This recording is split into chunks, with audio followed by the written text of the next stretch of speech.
జై శ్రీరామ్. నమస్కారం అండి. 2025 సంవత్సరం ద్వాదశ రాశి వాళ్ళ ఫలితాలు ఎలా ఉన్నాయో తెలుసుకుందాం.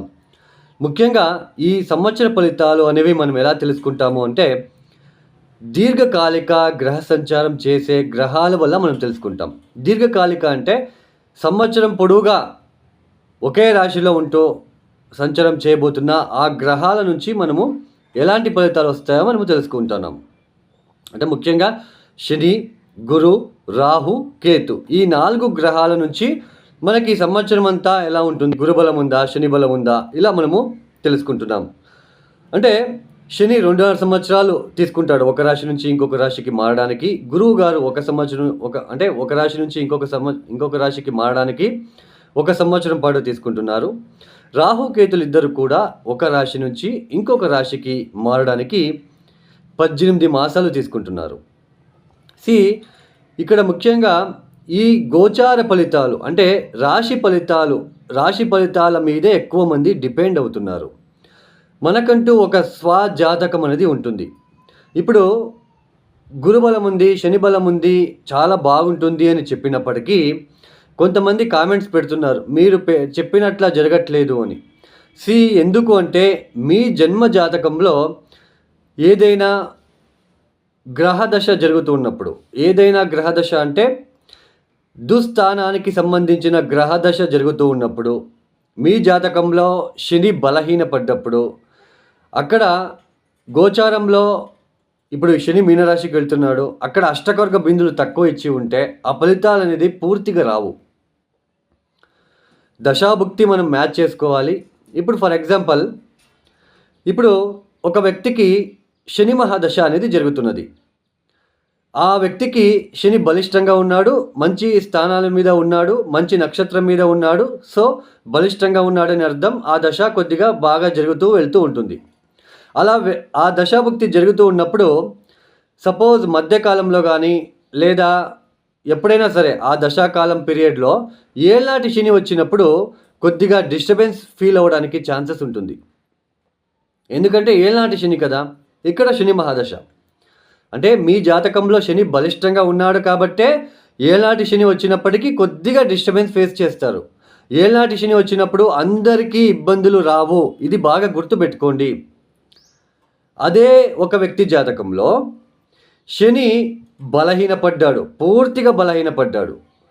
అలా శని బలహీనపడినప్పుడు ఎలా ఉంటుంది అంటే భయము, ఉద్యోగం సరిగ్గా ఉండదు, ఉద్యోగం దొరికినా చేయలేకపోతూ ఉంటాము, ఉద్యోగంలో చికాకులు ఎక్కువగా ఉంటాయి. ఏదో చిన్న ఉద్యోగము, శారీరకంగా ఎక్కువ కష్టపడాల్సిన ప్రమేయం ఏర్పడుతూ ఉంటుంది ఉద్యోగంలో, చుట్టూ భయం ఏర్పడుతూ ఉంటుంది, ఆత్మవిశ్వాసం అనేది ఉండదు,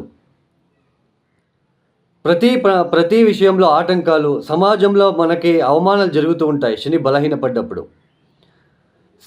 అలాంటి సిచ్యుయేషన్, అలాంటి జాతకుడు బలహీనపడిన ఒక శని మహాదశ జరుగుతూ ఉన్నప్పుడు ఏళ్ళనాటి శని వచ్చింది అంటే పూర్తిగా చాలా కష్టాలు వచ్చేస్తూ ఉంటాయి.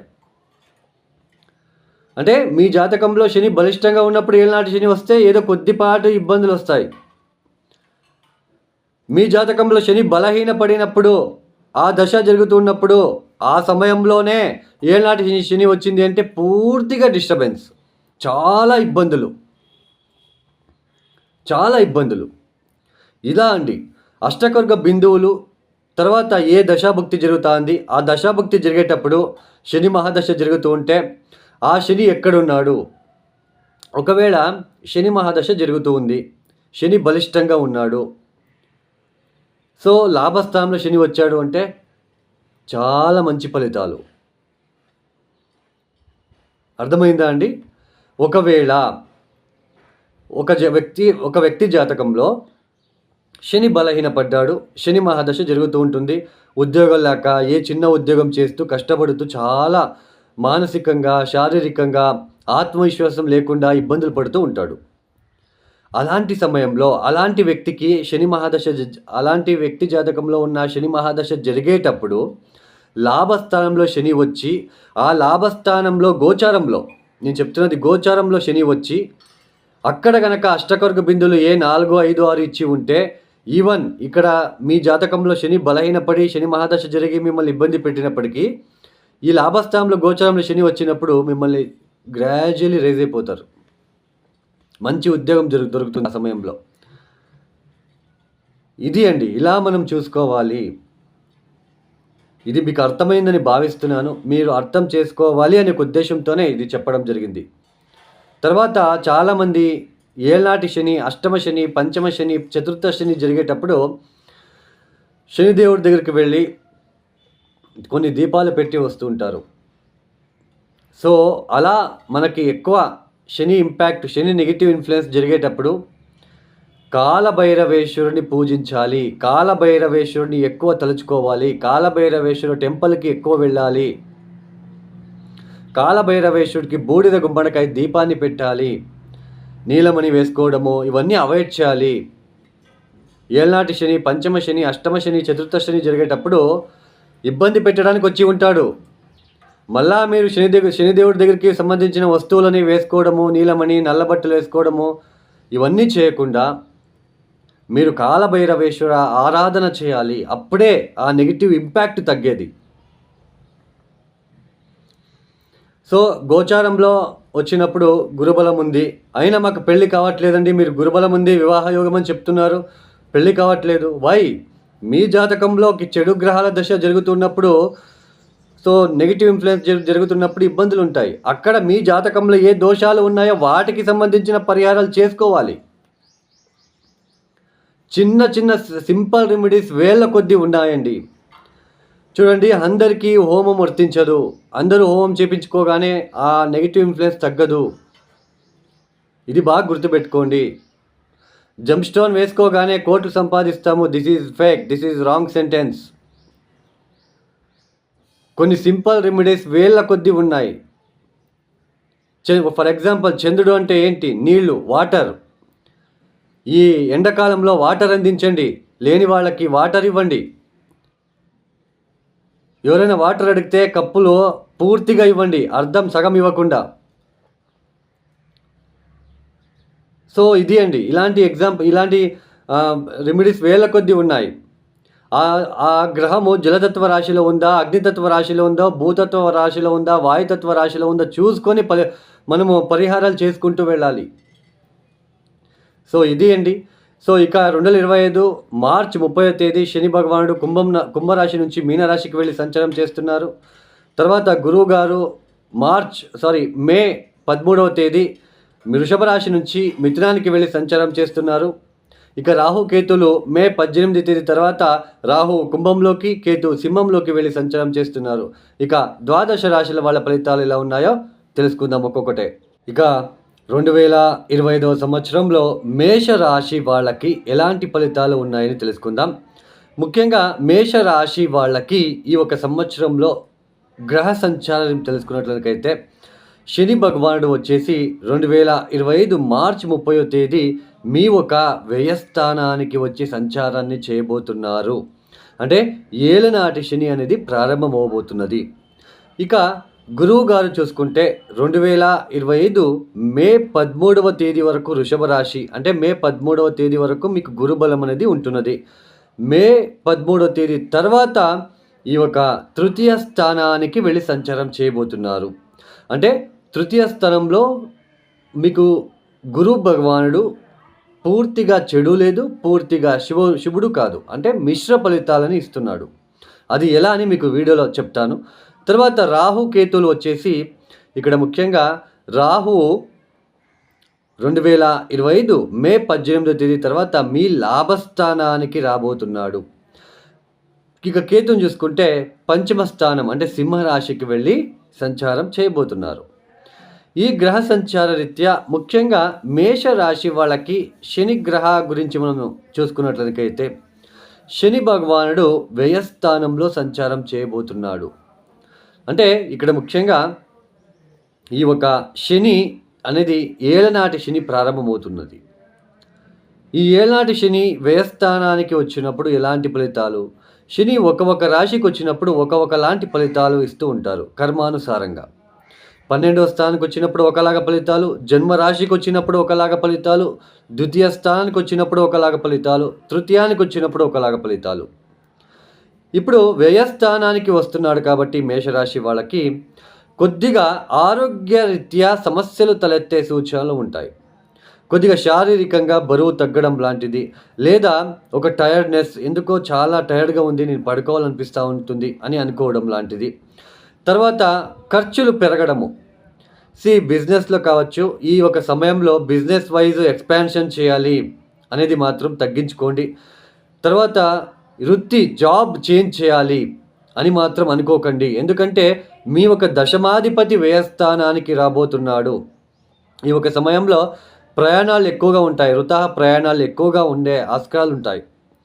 అంటే అది జాబ్ పరంగా కావచ్చు, బిజినెస్ పరంగా కావచ్చు, ప్రయాణాలు ఎక్కువగా ఉంటాయి. ఈ సమయంలో మేషరాశి వాళ్ళు నైట్ టైం జర్నీస్ అవాయిడ్ చేయండి. రాత్రిపూట ప్రయాణాలు మీరు మానుకుంటే చాలా మంచిది. ఈ సమయంలో మీకు ఏదో ఒకటి లాసెస్ జరగడానికి అవకాశాలు ఉంటాయి. అది ఎనర్జీ లాస్ కావచ్చు, జాబ్ కావచ్చు, ఫైనాన్షియల్ కావచ్చు. మొత్తానికి ఒక లాస్ అనేది ఇండికేషన్ చేస్తూ ఉంటుంది. కాబట్టి కాస్త జాగ్రత్తగా ఉండే ప్రయత్నం చేయండి. తర్వాత ముఖ్యంగా కొద్దిగా నిద్ర రాకపోవడం లాంటిది కూడా జరుగుతూ ఉంటుంది ఒక సమయంలో. ఇలాంటి ఒక సిచ్యుయేషన్ మాత్రమే ఉంటుంది ఈ 12వ స్థానంలో శని వచ్చినప్పుడు. జాబ్ లాసెస్ కావచ్చు, బిజినెస్లో లాసెస్ కావచ్చు, ఫైనాన్షియల్ లాసెస్ కావచ్చు, ఎనర్జీ లాసెస్ కావచ్చు, లేదా మీ ఒక పేరు అనేది దానికి సంబంధించిన రెప్యుటేషన్కి సంబంధించిన లాసెస్ కూడా కావచ్చు. తర్వాత గురువు గారిని మనం చూసుకుంటే తృతీయ స్థానంలో వచ్చాడు. ఈ తృతీయ స్థానం అంటే ఏంటి? కమ్యూనికేషన్ను, ఈ నైబర్స్కి సంబంధించింది కావచ్చు. తర్వాత మీ ఒక సిబ్లింగ్స్ సంబంధించింది కావచ్చు. తర్వాత మనకి ప్రయాణాలు, షార్ట్ టైం జర్నీస్ అని అంటాం కదా, షార్ట్ జర్నీస్, వాటి గురించి మనము ఈ ఒక తృతీయ స్థానం నుంచి తెలుసుకుంటాం. సో మనము ఫాస్ట్గా మూవ్ అవుతున్నామా లైఫ్లో, అది ఎలాంటిదైనా కావచ్చు. తృతీయ స్థానం బలిష్టంగా ఉంటేనే మనకి ఫాస్ట్గా మూవ్ అవ్వడము, ఈ నడిచేటప్పుడు కూడా వాకింగ్ స్టైల్ కూడా మనకి ఈ తృతీయ స్థానం నుంచే మనం తెలుసుకోవాలి. తర్వాత కమ్యూనికేషన్ స్కిల్స్, తర్వాత నైబర్స్తో ఎలా ఉంటుంది, తర్వాత మీడియా రంగం, మీడియాది కూడా మనం తృతీయ స్థానం, పబ్లిక్ స్థానం అని అంటాం. అలాంటి స్థానానికి గురువు వస్తున్నాడు కాబట్టి గురువు ఇప్పుడు ఏ దృష్టి పైన మనకి పెడుతున్నాడు, ఏ రాశుల పైన దృష్టి పెడుతున్నాడు? ఇప్పుడు మీ తృతీయ స్థానంలో కూర్చొని సప్తమాన్ని చూస్తున్నాడు. తర్వాత మీ ఒక నవమాన్ని చూస్తున్నాడు. పంచమ దృష్టితో గురువు మిథున రాశిలో కూర్చున్నాడు. తృతీయ స్థానంలో మిథునం, కర్కాటకం, సింహం, కన్య, తుల పంచమ స్థానం, అంటే మీ రాశి నుంచి సప్తమ స్థానంని చూస్తున్నాడు. తర్వాత మనకి మీ రాశి నుంచి నవమ స్థానాన్ని సప్తమ దృష్టితో చూస్తున్నాడు. తర్వాత మీ ఒక లాభస్థానాన్ని గురువు కూర్చొని నవమ దృష్టితో చూస్తున్నాడు. కాబట్టి గురువు నుంచి పెద్దగా డిస్టర్బెన్సెస్ అయితే ఉండదు. కమ్యూనికేషన్ స్కిల్స్ బాగా ఉంటాయి. మ్యారేజ్ లైఫ్లో ఒత్తిడులు తగ్గుతాయి. తర్వాత హైయర్ ఎడ్యుకేషన్ చేసే వాళ్ళకి చాలా చక్కని ఫలితాలు వస్తాయి. తీర్థక్షేత్రాల దర్శనాలు చేసుకుంటారు. ఎందుకంటే మేషరాశి నుంచి కౌంట్ చేసుకుంటూ వస్తే నవమ స్థానం ఏదవుతుంది? ధనస్సు రాశి. నవమాధిపతినే నవమ స్థానాన్ని చూస్తున్నాడు. అందులోన దేవ గురు బృహస్పతినే నవమాధిపతి నవమ స్థానాన్ని చూస్తున్నాడు అంటే చాలా అద్భుతంగా ఉంటుంది. ధర్మపరంగా ఎవరైతే బాగా నడుచుకుంటూ ఉంటారో వాళ్ళకి ఇది ప్లస్ పాయింట్. సో స్పిరిచువల్గా ఎవరైతే వెళ్తూ ఉంటారో ఈ ఒక సమయం ఇది this is the plus, this is the time, this is the right time. So దేవతా దర్శనము, ధర్మానికి సంబంధించినది, టెంపుల్లో పనిచేసే అర్చకులు కావచ్చు, దేవుళ్ళకి సంబంధించిన విషయంలో ఎవరైనా పనిచేస్తూ ఉంటారు, ఫోటో వర్క్స్ కావచ్చు, దేవుడి గుడిలో పనిచేసే వాళ్ళు కావచ్చు, పురోహితులు కావచ్చు, తర్వాత జ్యోతిష్యులు కావచ్చు, తర్వాత టీచర్స్ కావచ్చు, ప్రొఫెసర్స్ కావచ్చు, మార్కెటింగ్ పని చేసేవాళ్ళు కావచ్చు, మీడియా రంగంలో పనిచేసే వాళ్ళు కావచ్చు, వీళ్ళందరికీ కూడా ప్లస్గా మారుతుంది. చాలా చక్కని ఫలితాలు వస్తాయి. గురువు నుంచి చాలా బాగుంటుంది. పైగా లాభస్థానాన్ని చూస్తున్నాడు నవమ దృష్టితో. సప్తమ దృష్టితో నవమ స్థానాన్ని. సో గురువు నుంచి మేజర్గా డిస్టర్బెన్సెస్ అయితే ఉండదు. అయితే 12వ స్థానంలో శని ఉంటున్నాడు కాబట్టి లాసెస్ జరగడానికి అవకాశాలు ఉంటాయి. మీ డబ్బు జాగ్రత్త, మీ ఉద్యోగం విషయంలో జాగ్రత్త, బిజినెస్ విషయంలో జాగ్రత్త. ఇతరులు నమ్మి మోసపోకుండా ఈ షూరిటీ సంతకాలు, ఈ ప్రాపర్టీ రిలేటెడ్ ఏదైనా మీరు ఏమైనా కొత్త ప్రాపర్టీ కొనుగోలు ఇట్లాంటి విషయాల్లో చాలా జాగ్రత్తగా ఉండండి. రాత్రిపూట ప్రయాణాలని అవాయిడ్ చేయండి. తర్వాత పంచమ స్థానంలో కేతు ఉంటున్నాడు కాబట్టి ఇక్కడ పంచమ స్థానం అంటే ఏంటి? సంతాన స్థానము. తర్వాత ఈ ప్రేమికులు ఉంటారు కదా, లవ్ రిలేషన్షిప్ పెట్టుకున్న వాళ్ళు. తర్వాత మన బుద్ధి కౌశలం ఎలా ఉంటుంది, క్రియేటివ్ థాట్స్ ఎలా పనిచేస్తాయి. తర్వాత షేర్ మార్కెట్కి సంబంధించింది కూడా మనం 5th హౌస్ నుంచి చూస్తాం. అలాంటి 5th హౌస్లో కేతు వచ్చాడు అంటే కొద్దిగా ఆల్రెడీ ప్రేమించుకుంటున్న వాళ్ళు, సో వాళ్ళకి బ్రేకప్ లాంటివి జరగడము, వాళ్ళ మధ్య గొడవలు, డిస్టర్బెన్సెస్ లాంటివి రావడానికి అవకాశాలు ఉంటాయి. వాళ్ళ నుంచి మోసపోవడానికి కూడా అవకాశాలు ఉంటాయి. తర్వాత ఈ ఇన్వెస్ట్మెంట్ చేసేటప్పుడు చాలా జాగ్రత్తగా ఇన్వెస్ట్మెంట్ చేసుకోండి. ఎందుకంటే వ్యయస్థానంలో కూడా శని వచ్చాడు, చాలా జాగ్రత్తగా ఇన్వెస్ట్మెంట్ చేసుకోండి. తర్వాత సంతానం రీత్యా కొద్దిగా ఆటంకాలు, డిస్టర్బెన్సెస్ ఏర్పడడానికి అవకాశాలు ఉంటాయి. మొత్తంగా మేషరాశి వాళ్ళకి కాస్త మిశ్ర ఫలితాలు గోచరిస్తున్నాయి. సో కాలభైరవేశ్వర అష్టకం చదువుకోవడము, కాలభైరవేశ్వరుడికి బూడిద గుమ్మడికాయ దీపాన్ని పెట్టి రావడము ప్రతి శనివారం నల్ల నువ్వులు బెల్లం కలిపి ఉంటలు చేస్తారు. వాటిని ఆవులకి తినిపించడము, ఈ ఒక బీర్వా లాంటివి, ఇనుపుతో చేసిన బీర్వా లాంటివి వృద్ధాశ్రమాలకి మీరు ఇచ్చుకోవడం లాంటిది చేసుకోవడము చాలా మంచిది. ఈ సమయంలో దత్తాత్రేయ క్షేత్రాలకు వెళ్ళి దత్తాత్రేయ ఆరాధన చేసుకోవడానికి ప్రయత్నం చేయండి. దత్త చరిత్ర చదువుకోవడానికి ప్రయత్నాలు చేసుకోండి. ఏ పని మొదలుపెట్టినా విఘ్నేశ్వరుని తలుచుకొని మొదలుపెట్టండి. ఈ ఒక వీడియో మీకు నచ్చితే లైక్ చేయండి, షేర్ చేయండి, సబ్స్క్రైబ్ చేసుకోండి. సర్వే జన సుఖినో భవంతు. ధన్యవాదములు. జై శ్రీరామ్.